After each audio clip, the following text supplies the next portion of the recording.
Let me answer the last question first. Initially, in our guideline, before we discharge, we take a test, PCR test.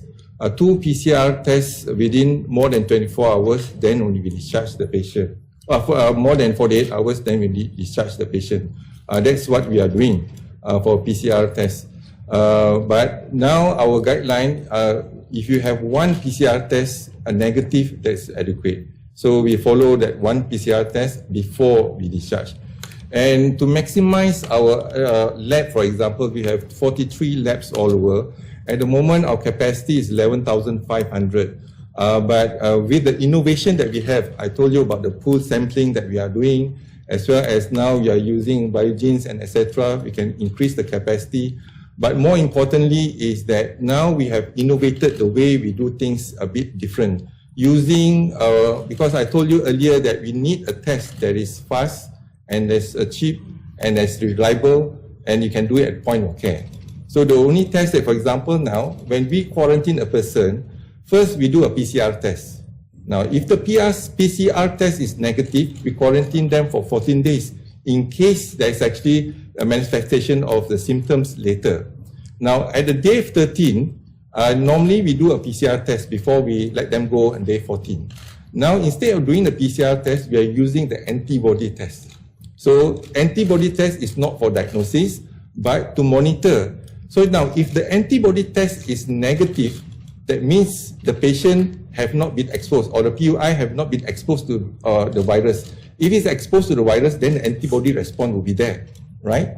So that means if negative, we can safely let the patient go with the antibody test. Now, if the antibody is positive, that means that PUS or PUI have been exposed to the virus. Once you're exposed to the virus, then only you show antibody reaction. That means the antibody build up. So we detect the antibody. So if we detect the antibody, we'll send the patient again for the swab for PCR. And PCR will tell us whether there's, the virus is still there or not. If the virus is not there, then we let the patient go. But if the virus is still there, then the PCR is positive.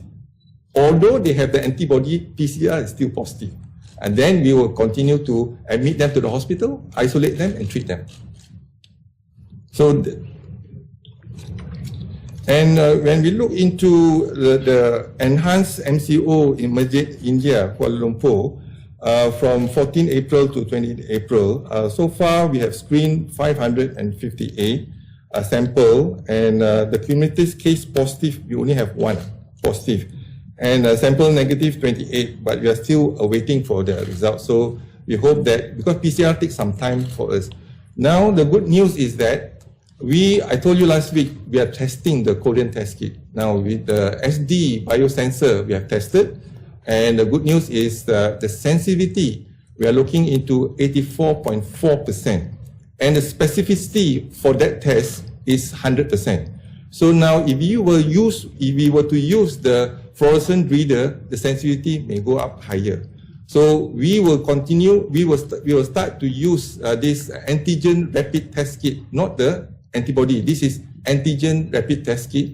So you swab and you use the antigen rapid test kit. All you need a bio safety cabinet, and it can be done at point of care. That means you don't need to send the sample to our 43 labs, but you can actually have that done in our clinic or in a hospital. So now we are going to proceed to test our population using antigen rapid test kit. And PCR will complement in case there's doubts in terms of any issues, then we use the PCR. So I think that is what we are trying to embark on, and perhaps we already placed the procurement for the antigen rapid test kit, and hopefully next week or so, if we get antigen test kit, we can aim for mass screening. We are doing mass screening. It's not that we are not doing mass screening. We are doing mass screening, but at a targeted population of mass screening. For example, if you want to target a state, or you want to target a district, or a mukim, or even a kampung. So we target and we will do the screening for the targeted group, as well as the location. That means location, targeted location, or targeted high-risk group.